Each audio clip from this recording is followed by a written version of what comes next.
Bonjour Samuel Bonjour Alexia. Jacquois. Bonjour Alexia. Merci d'avoir accepté mon invitation. Mais c'est moi. Samuel, tu es photographe, journaliste, documentariste et tu as sillonné l'Afrique et le monde pour raconter, capturer, révéler. À travers tes livres Africa is Music et Jazz on My Mind et aussi Soul Makossa Man Et Route du Jazz. et Route du Jazz et d'autres où... Il y a aussi Minorité visible, cinéma invisible, qui est un livre sur la visibilité des Noirs dans le cinéma en France. Intéressant. Donc, à travers toutes ces œuvres, tu mets en lumière des artistes, des cultures, des mémoires vivantes qu'on voit trop peu dans les récits dominants. Aujourd'hui, j'ai envie qu'on parle de toi, plutôt, de ton regard, de ton histoire, de ce qui t'a poussé à documenter l'Afrique par l'image, par le son et par le cœur. Bienvenue dans Au-delà de l'image, le podcast animé par Alexia Iwane, coach et consultante en personal branding. Alexia s'adresse aux agents du changement et leaders d'opinion, celles et ceux qui souhaitent impacter la société, faire entendre leur voix et défendre publiquement ce qui leur tient à cœur. Prêt à aller au-delà des apparences ? Place à l'épisode du jour.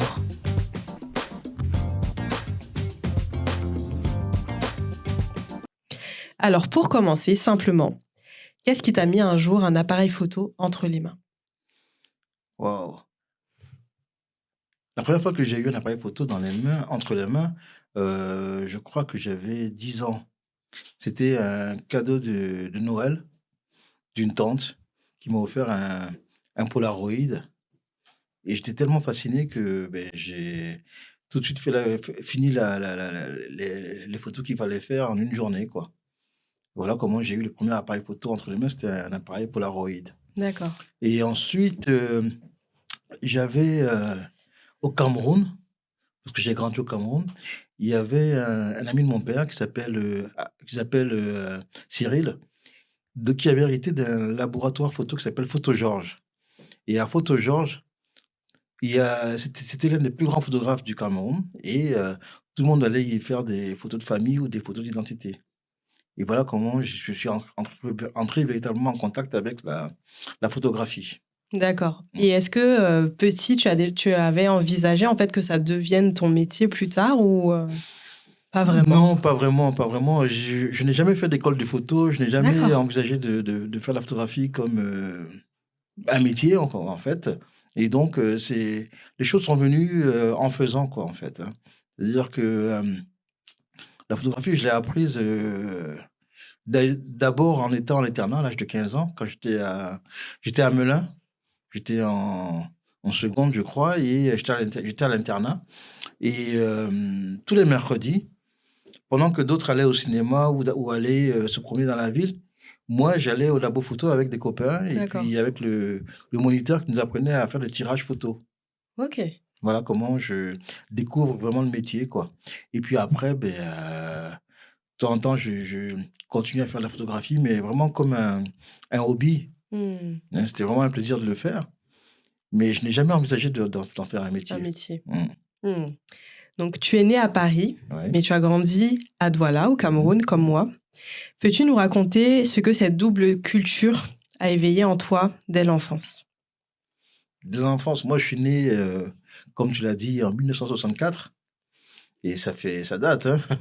Ça fait 61 ans exactement et qu'est-ce que ça éveille en moi? La conscience d'être noir tout simplement parce que quand mon père me rappelle souvent cette histoire quand, j'étais petit, j'étais à l'école maternelle et puis, un jour il y a un de mes camarades, enfin entre guillemets, un petit blanc qui m'a traité de nègre. Il avait 4 ans et moi je lui ai 4 ans. lui ai répondu: «Toi aussi tu es un nègre». Et donc comme, moi je savais pas ce que c'était, lui il savait peut-être que ce que c'était, il s'est mis à pleurer et mon père a été convoqué et on a dit: «Alors, qu'est-ce que tu as fait?» J'ai dit: «Bah écoute, c'est papa, il m'a appelé nègre et moi je le suis appelé nègre» et tout le monde a éclaté de rire et c'est comme ça que, j'ai appris, le mot nègre Hmm. sans savoir ce que c'était mais apparemment, ça avait rapport avec ma couleur de peau Hmm. et ensuite, je voyais tout le temps des noirs à la télévision parce que, ça correspondait aussi à l'époque où c'était l'enterrement de Martin Luther King. Oui. Donc toute cette, et puis c'était aussi l'époque des civil rights aux États-Unis. Et en France, c'était retranscrit à la télévision. Il y avait une chaîne noir et blanc. Tu vois, et donc c'est voilà vraiment mes premières confrontations avec ma propre personnalité, ma propre personne. D'accord. Et est-ce que ce regard, justement, ton regard que tu as aujourd'hui sur les musiciens africains, il a été influencé, enfin ton choix de carrière a été influencé par cette expérience, cette double culture Ouais, là, justement? je pense que oui, parce que il y a des choses qu'on garde en soi quand on est tout petit, Mm. et en grandissant, et puis en grandissant, et puis lorsqu'on voyage surtout, et qu'on rencontre aussi des gens d'autres cultures, on se demande qui on est exactement, et pourquoi est-ce qu'il y a des Noirs aux États-Unis, pourquoi est-ce qu'il y a des Noirs aux Antilles. Et donc tout ça fait que, après, se pose le problème de l'esclavage, se pose le problème on va dire de déplacement des gens, tu vois. Et donc, du coup, quand tu rencontres des gens qui te ressemblent un peu partout, tu commences à apprendre ta propre histoire. Donc, Oui. une partie de l'histoire, on va dire, parce que l'histoire ne commence pas à partir de l'esclavage, mais bien sûr. avant. Mais tu commences à te demander, mais d'où ils viennent, comment ils sont arrivés aux Antilles. Et ensuite, cette musique qui est le jazz, que j'ai aussi beaucoup entendu, qui a été façonnée à partir des musiques africaines. Donc, tout ça bouillonne en toi, et puis tu grandis, je grandis, et je m'intéresse à ma propre culture. Ouais. Il y a une vraie recherche Bien sûr. identitaire, en Voilà. fait, qui a eu lieu Tout à pendant fait. ton adolescence, Voilà. du coup, qui a été une partie en France Voilà. et une partie aussi au pays. Cameroun, et après au Canada. Oui. Parce qu'au Canada, j'ai participé, enfin, j'ai assisté à plein de festivals de jazz. Et c'est toujours comme fil rouge le jazz, parce que à travers la musique, en fait, on apprend aussi beaucoup de choses. La musique, et puis quand tu rencontres des musiciens, ils te parlent de leur histoire, mais en fait, leur histoire, c'est aussi ton histoire. D'accord. Waouh. Donc, c'est aussi... Tu te racontes à voilà. travers eux. Voilà. Ouais. Il y a un effet miroir qui fait que je me retrouve un peu en eux lorsqu'ils me parlent d'eux-mêmes. Waouh. Et justement, en parlant de musique, on a parlé de comment la photo est rentrée dans ta vie. Comment la musique est rentrée dans ta vie? Quel souvenir tu as de, voilà, quand tu as découvert tous ces types de musique, c'est des musiques noires particulièrement. Ouais. Comment c'est devenu une passion, en fait? Moi, je me souviens toujours de mes premiers sons musicaux. Parce que mon père, en fait, comme il était étudiant en France, en médecine, il écoutait beaucoup de musique. Et je me souviens qu'il écoutait beaucoup de jazz aussi. Et il écoutait Jimmy Smith, qui est un organiste. Il écoutait Max Roach, qui est un batteur. Et parfois, il y a des sons qui me reviennent comme ça. Et moi-même, quand j'étais étudiant, déjà même à Montréal, mais avant que je n'y arrive, j'écoutais aussi beaucoup de reggae. J'écoutais Bob Marley, j'écoutais Fela, j'écoutais même Manu Dibango. Donc toute cette musique-là, j'écoutais aussi Johnny Hallyday. J'écoutais des musiques aussi françaises. Mais je me sentais beaucoup plus proche des musiques afro. Et pourquoi? Parce que c'est des musiques qui sont rythmées, c'est le son c'est le rythme qui m'attire, quoi. Et le rythme, c'est la pulsation. La pulsation, c'est le battement du cœur, c'est la vie, en fait. Waouh. Donc, c'est ton père, en fait, qui t'a transmis cet amour Je crois que oui. de la musique. Ouais. Mais tu en prends conscience Et même tard, parfois, quand on était étudiant, je me souviens avec des amis, on disait que John Coltrane, il parle Douala. Aussi, il faisait Parabarabap. On nous disait Babola Nyango. Donc, tu vois, donc c'est aussi même le jeu des musiciens, on le rapprochait à nos propres cultures. Waouh. Oui, en fait, tu as découvert qu'il y avait, même si c'est noirs américains ou d'ailleurs, des Antilles, ne sont pas sur le continent ou issus du continent, en fait, finalement, il y a quelque chose qui nous réunit tous. Tu parles de battement de cœur. Donc, c'est... Oui, c'est le rythme. Et puis, tu vois, il y a aussi beaucoup de musiciens comme Randy Weston, qui était un grand pianiste de jazz, qui me disait que même si on parle de jazz, toutes les musiques qu'on fait sont des musiques africaines. D'accord. Tu vois? Et il y a aussi une chanteuse qui s'appelle Abbey Lincoln, qui m'a dit que partout où tu vas dans le monde, dès que tu rencontres un noir, sache qu'il vient d'Afrique. Waouh. Donc, même que tu sois né aux États-Unis, à Cuba, au Brésil, tes racines c'est l'Afrique. Oui, les racines sont africaines. Voilà, Ouais, donc c'est aussi simple que ça, mais les gens ont du mal à comprendre l'attachement qu'il y a entre toutes ces personnes-là qui sont nées ailleurs. Même, des fois, même eux-mêmes sont perdus, ils ne savent même pas que... Ils ne veulent pas entendre parler de l'Afrique. Oui. Mais l'Afrique, c'est Et en eux, en fait. notre terre. Bien sûr. C'est là aussi où le premier homme aussi est apparu. Oui, c'est vrai. Et en fait, on devrait dire, comme disait Desmond Tutu, nous sommes tous des Africains. Ah oui.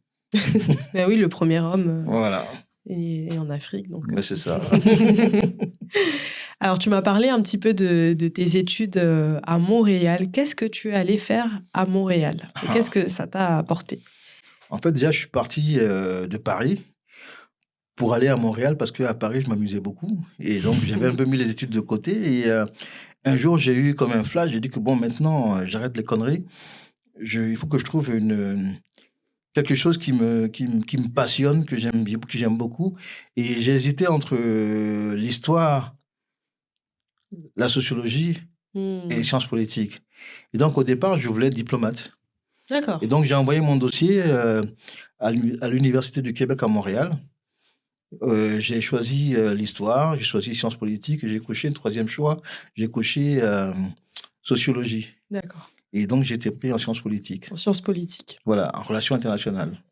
D'accord. Et comment tu as vécu cette expérience? C'était fabuleux parce que c'était un campus, c'est toujours un campus. Il y a beaucoup de gens, il y a l'accent québécois, il y a des gens qui viennent du Cameroun, du Sénégal, de la Côte d'Ivoire. En fait, c'est un pays francophone aux États-Unis. C'est le seul endroit où on parle français en plein milieu des Amériques. C'est fou. Montréal, Canada. Et en même temps, on parle aussi anglais, donc il y a un côté aussi... multiculturel. Voilà, multiculturel. Ouais. Et qui te rapproche à d'autres cultures. Et quand tu es là-dedans, tu as une ouverture d'esprit. Ça t'ouvre l'esprit, tu rencontres d'autres gens. Tu apprends aussi à partir des gens que tu rencontres aussi. Et est-ce que tu as pris l'accent québécois Ah non, je ne voulais pas prendre cet accent-là. Pas parce que je l'aime pas, mais parfois, par contre, j'avais des expressions québécoises. Ouais. Ah oui, je pense qu'au bout d'un moment, ça, oui, au bout d'un moment, oui, c'est automatique. Oui, c'est automatique. Intéressant. Est-ce que cette période étudiante a eu un impact sur ta carrière aujourd'hui? Est-ce que tu as fait de la photo? Oui, ça a toujours un impact. Parce que comme j'étais tout seul, j'ai appris à bien me canaliser, à bien canaliser mes idées, à bien, comment dirais-je ça? Tu sais, quand tu fais même des projets, des dossiers, tu écris, donc il faut que tu saches écrire un projet. Oui. Il faut que tu te donnes un but et que tu arrives à atteindre ce but-là. Tout ça fait partie des choses que j'ai apprises là-bas. Ouais, la rigueur intellectuelle. La rigueur et tout ça, voilà. Tout ça, ça fait partie de ce que j'ai appris, être rigoureux et aussi savoir écouter les autres aussi. Parce qu'on ne peut pas juste faire les choses parce qu'on n'est pas tout seul. Donc, il faut apprendre à écouter les autres. C'est très important. Totalement. Et tu reviens en France. Par la suite, qu'est-ce qui se passe?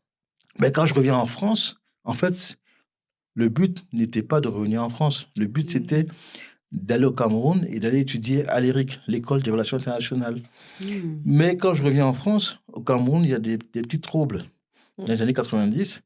Et j'appelle mon père pour lui dire que voilà, où est-ce qu'on en est avec mon dossier pour aller à l'école au Cameroun. Puis il me dit que, écoute, pour l'instant, là, ton dossier, il passera pas parce que lui étant dans l'opposition, et au Cameroun, quelqu'un s'est assis sur mon dossier. Donc, du coup, j'ai pas été inscrit à l'école des relations internationales. Et du coup, je me suis arrêté donc, à Paris. Il m'a dit, de toute façon, tu es français, donc reste à Paris. Et donc, c'était le plan B.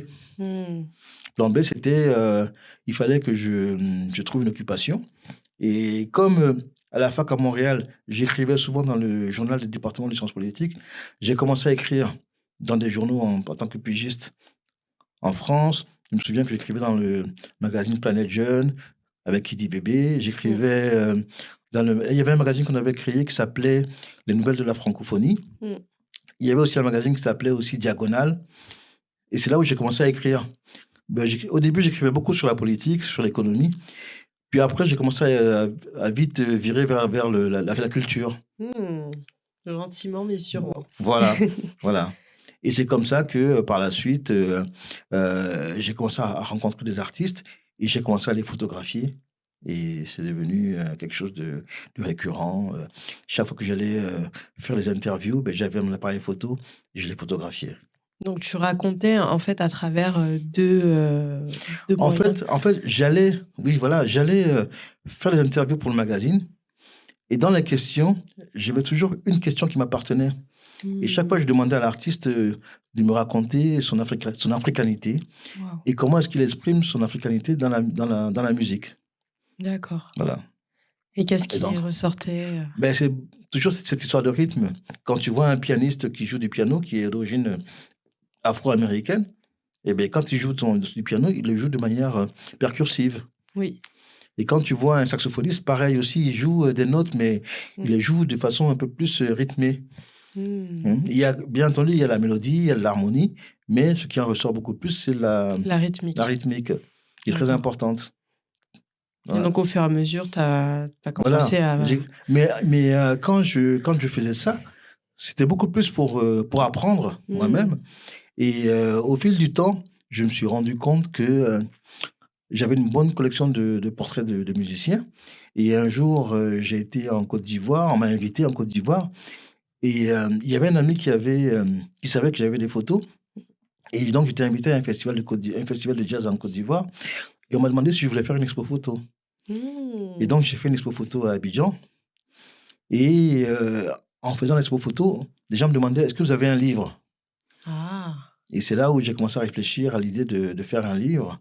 Parce que quand je suis retourné en France après, je me suis dit qu'il fallait que je fasse un livre. Et j'ai commencé à chercher un éditeur. Mais personne ne voulait m'éditer. J'ai beau dire que oui, j'ai fait mon premier livre qui parle de jazz et esclavage. C'est beaucoup plus intéressant que des livres un peu bateaux où on met juste des portraits de musiciens. Mais personne ne voulait éditer mon livre. Et donc, j'ai décidé de prendre les choses en main.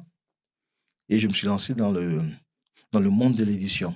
Wow. Et donc là, il fallait apprendre tout seul, regarder, acheter plein de livres pour apprendre à voir, enfin, pour regarder comment les autres livres sont faits, pour apprendre même aussi à demander un devis, le grammage de papier, les photos, comment les agencer, trouver un graphiste, etc. Toute la chaîne du livre, en fait, je l'ai apprise tout seul. Et donc aujourd'hui, je suis même sûr que je peux éditer plein de monde, mais je mets ce service à mon propre profit.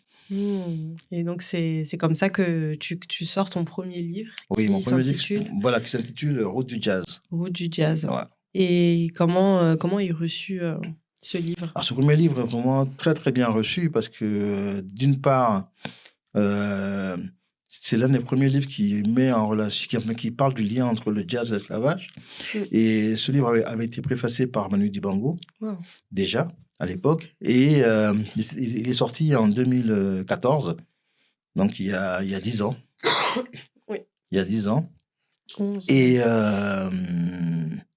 dans ce livre, il y a aussi un monsieur très important qui s'appelle monsieur Doudou Diène, qui était un diplomate, qui est le directeur de la division La Route de l'esclavage à l'UNESCO. C'est lui qui m'a quelque part guidé à travers le lien entre l'esclavage et le jazz. D'accord. C'est en le rencontrant que j'ai appris beaucoup de choses, que j'ai appris comment est-ce que la musique a circulé entre les peuples, de l'Afrique aux États-Unis, de l'Afrique à Cuba, etc. Et il a fait la préface de ce livre-là. Et le reste, c'est mes photos qui sont en noir et blanc et des extraits d'interviews. D'accord. Les fameuses questions de l'africanité et puis du lien avec la musique. Est-ce que tu as réutilisé les interviews que tu avais accumulées ou bien tu en as refait d'autres? Je les ai récupérées, mais surtout la partie qui m'intéressait. Sur l'africanité. Voilà. Ouais. Et après, il y a des musiciens qui manquaient, donc je les ai aussi interviewés dans ce sens-là aussi, quoi. Super. Donc, il y a des grands artistes comme Ray Charles, comme Ahmad Jamal, comme Manu Dibango, comme Myriam Makeba. Enfin, j'ai interviewé beaucoup d'artistes, d'ailleurs, que je rêvais de rencontrer. Et voilà, je les ai rencontrés tous, quoi. Et grâce à ce projet, grâce à ce projet-là, ouais. Et comment se passaient les rencontres les conversations? Est-ce que j'imagine qu'ils étaient contents de pouvoir parler de... Oui, c'est vrai enfin, en fait, ce qui se passe, c'est que déjà, comment je les ai rencontrés, comme j'étais toujours amené à en fait, comme j'étais dans la culture, dès qu'un artiste sortait un album, Mm. on m'appelait pour savoir si je voulais l'interviewer ou pas. C'est-à-dire qu'à l'époque, il y avait toutes ces grandes maisons de production qui faisaient la promo des artistes. Et donc, quand il y a une promo d'artiste, on t'appelle, on te dit, voilà, il y a tel artiste qui sort un album, on te l'envoie, tu l'as écouté et on te demande, est-ce que tu veux le rencontrer? Donc, si tu dis oui ou non. Quand tu dis oui, ben, tu le rencontres, tu l'interviews, tu es avec lui comme ça, comme nous, face à face. Et à la fin, ben, moi, je faisais une photo en plus à la fin. Et c'est comme ça que je les ai rencontrés, tous ces artistes-là. Et mais comme je disais, le but n'était pas de faire un livre au début, hein, c'était juste Oui, de les de les interroger et voilà. après, par la suite, en fait, ça c'est... Enfin, ce qui est intéressant dans ton parcours, c'est qu'il n'y a rien qui est prémédité. Non. Tout s'est fait un peu naturellement, en Oui, fait, ouais. au fur et à mesure de Ouais. ton avancée. Donc, c'est assez beau, finalement, parce que Ouais. la vie t'a amené à ça. Bah, voilà, Ouais. tout à fait. Ouais. Et c'était quoi la suite de la question? La suite de la question, c'est par rapport à la question sur leur africanité, comment c'était reçu ce type de question? Oui, en fait, il faut que tu saches que euh, la plupart du temps, j'étais toujours le seul Africain à rencontrer ces artistes-là. Donc, Ah oui. donc, quand ils voyaient un noir en face d'eux, ils étaient contents. Ils Hmm. disaient, ah, enfin! Et chaque fois, c'est eux qui me demandaient, tu viens de quel pays? Et quand je disais Cameroun, ils disaient, ah, Richard Bona, Manu Dibango. Donc, tu vois, et donc, du coup, ça faisait un lien parce que, sachant que j'étais africain, ils voulaient justement m'expliquer quel est leur lien avec l'Afrique. Waouh. Et en fait, j'étais devenu la passerelle. Oui, eux qui sont vraiment Voilà. dans leur monde et qui n'ont pas vraiment de relation avec Tout à fait. Et donc, moi qui l'Afrique. suis de mon côté africain, et à travers moi, ils pouvaient passer leur message. Et moi, à travers eux, je pouvais apprendre quelque chose. Je pouvais apprendre ce qu'on m'a pas appris à l'école, en fait. Hein. Oui, bien sûr. Tu sais, l'esclavage, on n'apprend pas à On l'école. n'apprend Hein. pas, non. Donc, c'est un peu à travers leur parcours, à travers leur musique et leur recherche que j'ai un peu appris ce qu'était, ce que les traces de l'esclavage, quoi. Parce que la musique, le jazz, c'est aussi une trace de l'esclavage, quoi. Exactement. Ouais. Est-ce qu'il y a une rencontre justement dans ce livre qui t'a particulièrement marqué? Oh, il y a plein de rencontres, hein. Il y a une rencontre qui m'a marqué quand même, c'est une rencontre, il y a une chanteuse, je ne sais pas si tu connais, mais tu feras des recherches, qui s'appelle Abbey Lincoln. Abbey Lincoln, c'est une activiste, chanteuse de jazz, activiste, et son mari s'appelait Max Roach, c'était un batteur. Et pendant les périodes des droits civiques, j'étais très contestataire. J'étais très... Dès qu'il y avait quelque chose, même leur musique, c'est une musique de révolte. Et donc, un jour, elle est venue en France et elle devait monter sur scène. Mais juste avant, je devais l'interviewer. Et donc, j'ai commencé à lui parler de l'esclavage. Et elle est tombée dans mes bras, elle a commencé à pleurer. Wow. Et juste avant, elle devait monter sur scène. Et sa manageuse, elle entend des pleurs. Elle rentre dans la salle et elle me demande qu'est-ce que vous avez encore fait. Et après, elle a mis donc, Abbey Lincoln demande à son manageuse de sortir de la salle parce qu'elle voulait que être avec moi, parce qu'elle était... Il y avait quelque chose qui s'est passé à ce moment-là, quoi. Et elle après, était touchée. voilà, elle était touchée. Puis après, elle s'est remise dans son état normal. On a fini l'interview et elle est montée sur scène. Et le concert? Ah, c'était un concert grandiose, hein. Ouais. Voilà. Et puis aussi une deuxième rencontre qui m'a aussi touché, c'est la rencontre avec Ray Charles, où en fait, j'avais rendez-vous avec un musicien 2 ans avant. Il m'avait dit rendez-vous devant l'entrée des artistes au Palais des Congrès. Je lui ai dit, mais pourquoi tu me demandes de donner rendez-vous 2 ans, dans 2 ans? Il me dit, mais viens, rendez-vous à 16h devant la porte de l'entrée des artistes. Et donc j'arrive 2 ans après, à 16h, pile, devant l'entrée des artistes. Et puis il était là, il m'attendait. Et donc je suis entré. C'était un pianiste qui s'appelle Danilo Pérez. Il est panaméen, américain. Et donc, je suis entré dans le palais des congrès. Il m'a dit, suis-moi, j'ai une surprise pour toi. Donc, je l'ai suivi. Il ouvre une porte et puis je tombe en face de Ray Charles. Wow. Et ça, c'était une belle surprise pour moi. En plus, c'était une surprise, donc même Ah pas préparé. Non. Et lui aussi, je l'ai photographié. J'ai eu 3 minutes avec lui à discuter. Et puis après, il est monté sur scène. Magnifique. Voilà, c'est des rencontres, en fait. Hein. Ouais. Tous mes projets sont des rencontres. C'est incroyable. C'est une belle surprise, vraiment. Ouais. Et je voudrais parler un peu de tes photos. J'ai remarqué que tu prends toujours des photos en plan très serré. On voit particulièrement la personne, en fait, et on voit quasiment pas le cadre, le fond. Comment tu travailles tes images? Qu'est-ce que tu veux? Déjà, la plupart du temps, quand je rencontre un musicien, j'essaie de savoir qui il est. Et quand je sais qui il est, quelle est sa personnalité, j'essaie de la faire ressortir dans l'image. Et donc, quand je fais une photo, je me concentre sur le visage et les mains. Et quand c'est un musicien comme c'est des musiciens la plupart du temps, j'essaie de resserrer j'essaie de zoomer, de resserrer mon cadre sur le musicien et sur ses mains, quoi, pour qu'on puisse voir son expression. Parce qu'un musicien s'exprime à travers son visage, sa bouche et ses mains. Donc c'est ce qui m'intéresse et ce que j'essaie de ressortir dans les images. Magnifique. Tu as un style assez reconnaissable, hein, quand même. Je pense qu'on reconnaît tes photos, même sans la signature, on les reconnaît assez facilement. Okay. Tu as un autre livre, Jazz on My Mind. Ouais. On sent que c'est un récit personnel.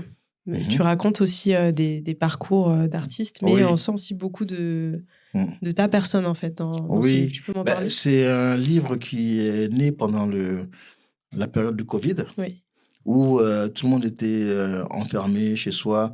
Même moi, je ne pouvais plus faire de photos. Triste. Je ne pouvais même plus rencontrer d'artistes.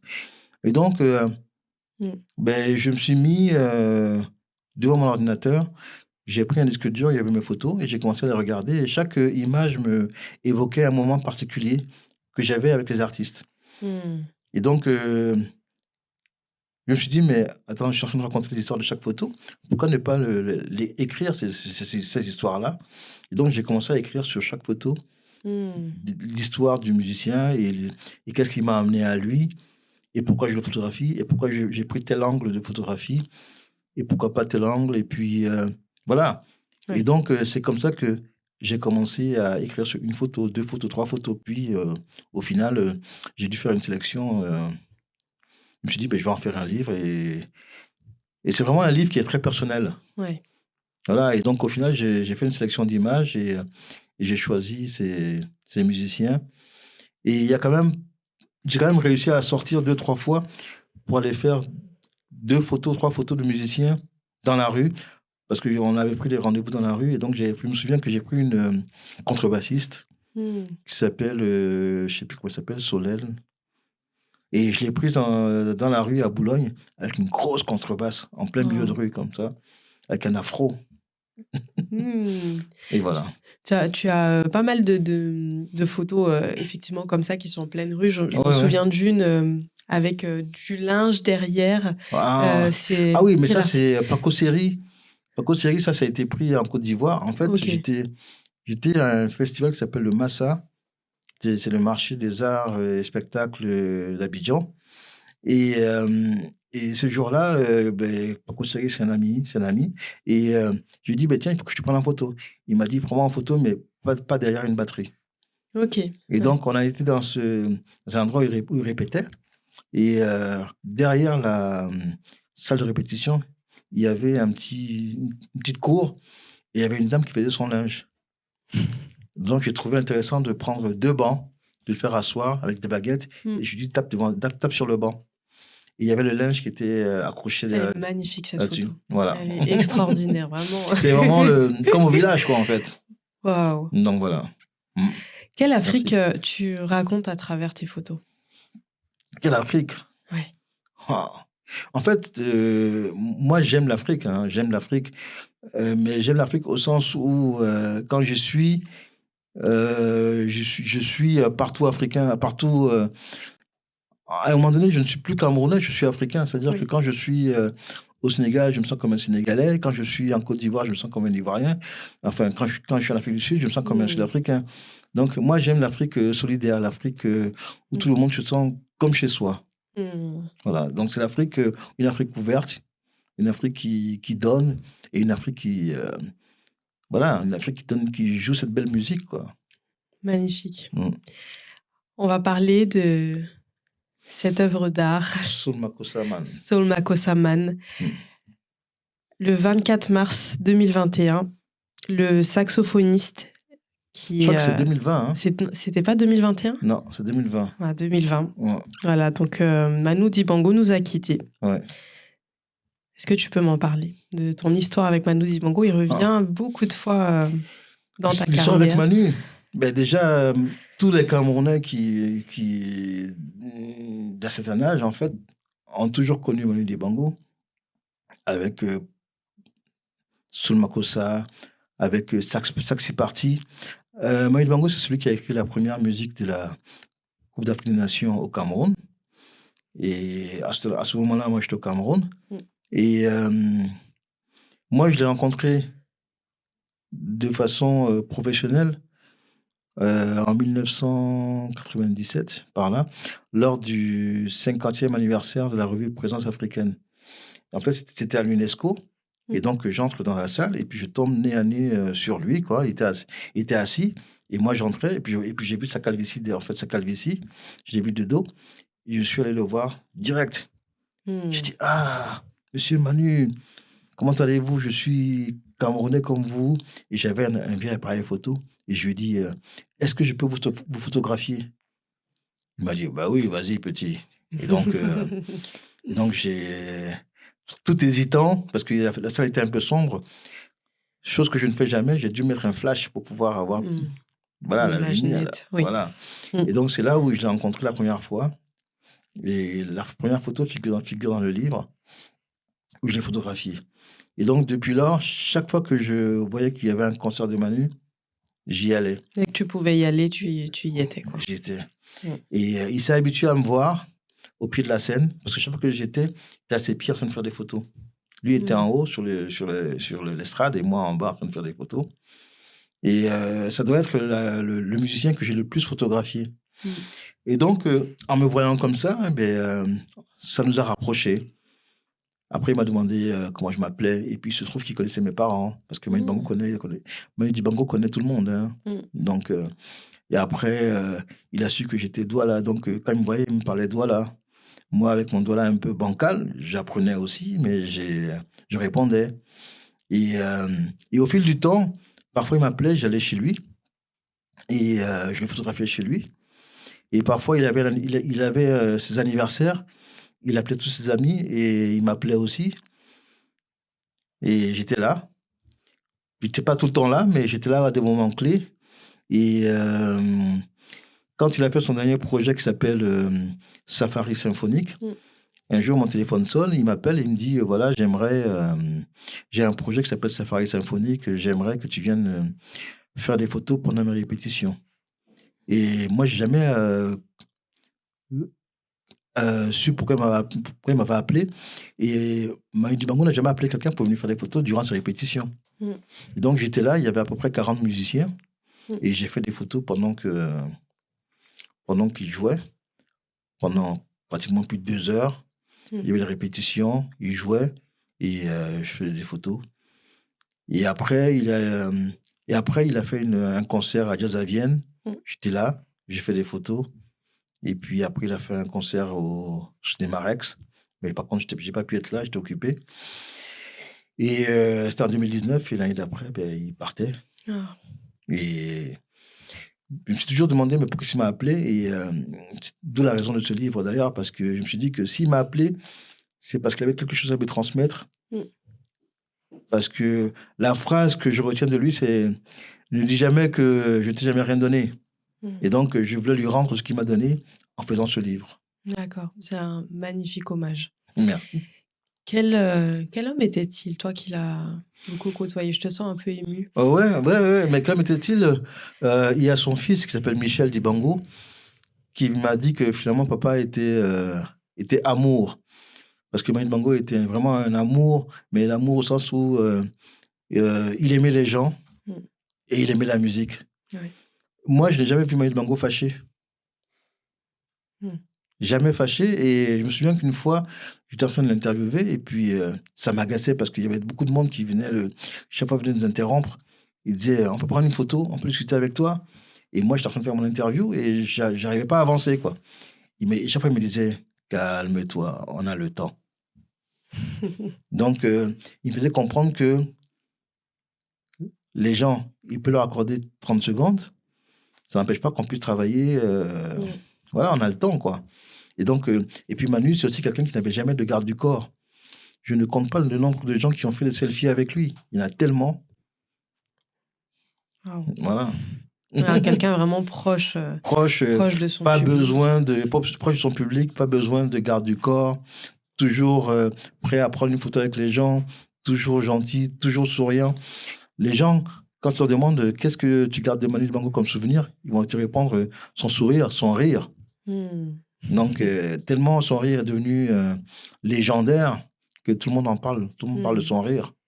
Et que raconte ce livre? Qu'est-ce qu'on y trouve à l'intérieur? Qu'est-ce qu'on y trouve? Alors, pour faire ce livre, j'ai dû interviewer plus de 90 personnes. Wow. Et donc, on y trouve des musiciens qui ont joué avec Manu Dibango, des musiciens de ses débuts, et des musiciens de sa milieu de carrière, des musiciens de sa fin de carrière, ses rencontres avec des gens comme Herbie Hancock, des gens comme Angélique Kidjo, les gens... En fait, c'est des rencontres, pas seulement avec des musiciens, mais aussi avec, par exemple, avec Daniel Laferrière, et aussi avec des rencontres avec d'autres des écrivains. Et puis, Manu Dibango était aussi rédacteur en chef d'un magazine qui s'appelait Afro Musique. D'accord. Et il avait créé ce magazine-là pour pouvoir montrer au monde, enfin à l'Afrique, aux Africains, qu'il y avait des musiques noires ailleurs. Et ce magazine-là coûtait 100 francs CFA à l'époque. Je crois que ce magazine a dû durer 1 an ou 2.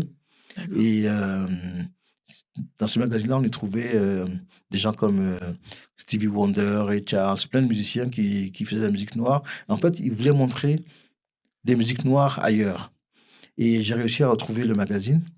Et donc, j'ai interviewé le rédacteur en chef qui s'appelle Jean-Jacques Dufayet dans ce livre-là. Et son interview hier. Il y a aussi le Manu Dibango qui aussi était journaliste parce qu'il avait une émission à Africa numéro 1 ou à Radio Africa ou Africa Radio. Parce que sinon, cette radio a tellement changé de nom. Et donc,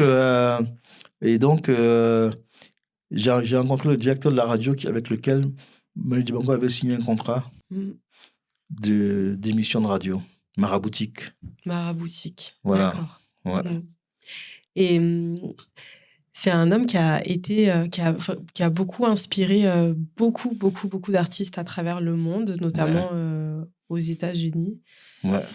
Avec son soul Makossa qu'on retrouve dans des chansons de Rihanna, de Michael Jackson, de plein de musiciens. Moi, je compte plus. Je crois que Manu Dibango, c'est le musicien qui a été, avec James Brown, qui était le plus samplé. Hein. Ouais. Voilà. Son rire même, on a samplé. Même son rire. Son saxophone, on a samplé. Voilà. Et c'était quelqu'un d'humble, j'imagine. Oui. Je veux dire que, vu comment il était ouvert, vu comment les gens venaient vers lui, ça montrait vraiment sa gentillesse, son humilité. Et puis, c'était aussi un sage. Non seulement humble, mais aussi un sage qui avait une grande connaissance du monde, une grande connaissance de la musique. Tous les matins, il lisait les journaux. Tous les matins? Tous les matins. Wow. Il faisait sa revue de presse. D'accord. Non seulement il faisait ses gammes, mais en plus, il lisait tous les journaux.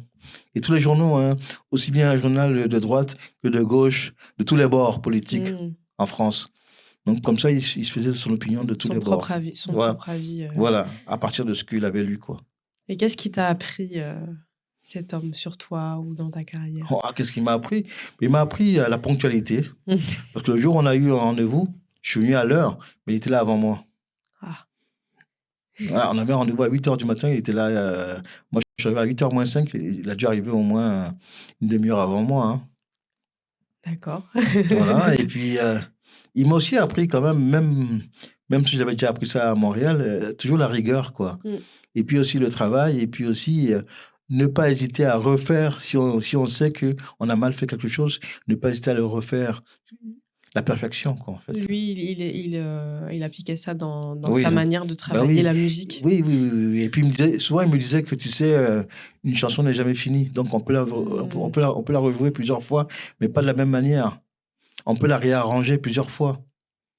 Waouh. Ouais. Et c'est pour ça que sous Makossa, il y a plusieurs versions.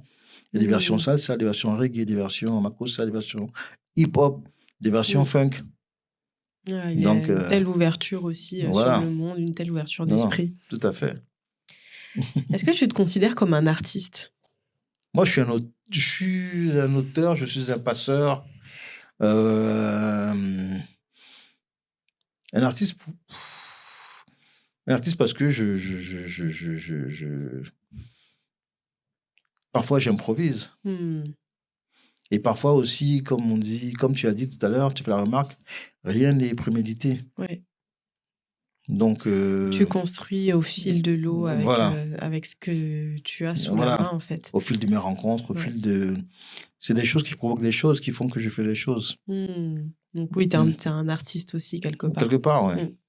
Est-ce que tu pourrais donner un conseil à des jeunes photographes ou des jeunes... Moi, je n'ai pas de conseil à donner. Pas de conseil à donner. Non, juste, en fait, il faut juste travailler, quoi, en Ouais. fait. C'est juste travailler. C'est-à-dire que quand tu décides de faire quelque chose, eh ben, il faut le faire bien et aller jusqu'au bout de ton idée. Ouais. C'est le seul conseil que je puisse donner à quelqu'un, c'est de... Quand tu commences à faire quelque chose, ben, tu le fais bien et tu le fais selon ton idée, mais bien. Et tous les jours, il faut travailler sur tes idées. Il faut écrire, il faut être rigoureux. Tout ce que j'ai appris, c'est ce que je conseille aux gens, quoi. Magnifique.